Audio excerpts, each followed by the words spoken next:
आपसे credit card default होगा तो क्या कंपनी आप पे केस कर देगी या फिर आपके अकाउंट से पैसा ले लेगी? कंपनी दोनों में से कुछ भी नहीं कर सकती। बहुत सारे लोग जानते हैं कि उनका क्रेडिट कार्ड का बिल अब उनकी पेइंग कैपेसिटी से बाहर जा चुका है, फिर भी डर की वजह से मिनिमम ड्यू भर भर के जी रहे हैं। डर किस बात का? कि डिफॉल्ट हुआ तो घर चला जाएगा, गाड़ी चली जाएगी, या बैंक अकाउंट फ्रीज हो जाएगा, या वो लोग ऑफिस में आ जाएंगे। सच क्या है? क्रेडिट कार्ड एक अनसिक्योर्ड लोन होता है, मतलब आपका घर, गाड़ी, प्रॉपर्टी कुछ भी रिस्क पे नहीं होता।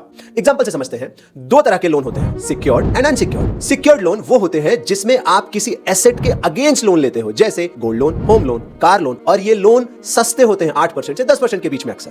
लेकिन अनसिक्योर्ड लोन इनकम के हिसाब से मिलते हैं, जैसे पर्सनल लोन, क्रेडिट कार्ड, और इसीलिए इनका इंटरेस्ट हाई होता है, 11% से 36-40% तक जाता है। आरबीआई ने सिक्योर्ड एंड अनसिक्योर्ड लोन के रूल्स को अलग अलग रखा है। अगर सिक्योर्ड लोन डिफॉल्ट होता है तो एसेट फ्रीज हो सकता है, पर अनसिक्योर्ड लोन डिफॉल्ट होने पर आपके किसी भी एसेट पर कोई असर नहीं पड़ता। अनसिक्योर्ड लोन में एसेट रिस्क 0 होता है, इसीलिए तो उसका नाम ही है अनसिक्योर्ड। आरबीआई का क्लियर रूल है, क्रेडिट कार्ड के डिफॉल्ट पे कोई एसेट फ्रीज नहीं होगा, कोई क्रिमिनल केस नहीं होगा, कोई प्रॉपर्टी रिस्क नहीं होगी। डिफॉल्ट के बाद क्या होगा? कंपनी सिर्फ कॉल कर सकती है, नोटिस भेज सकती है, नेगोशिएट कर सकती है, और एंड में सेटलमेंट ही होता है। अगर आप इस क्रेडिट कार्ड के ट्रैप में फंस चुके हो और सिर्फ इस डर से कि कोई क्रिमिनल केस हो जाएगा, मेरा कोई एसेट फ्रीज हो जाएगा, सिर्फ डर डर के मिनिमम पे करते जा रहे हो और अपना क्रेडिट कार्ड का लोन बढ़ाते जा रहे हो, then comment yes, I will make a full series to get out of this credit card loop.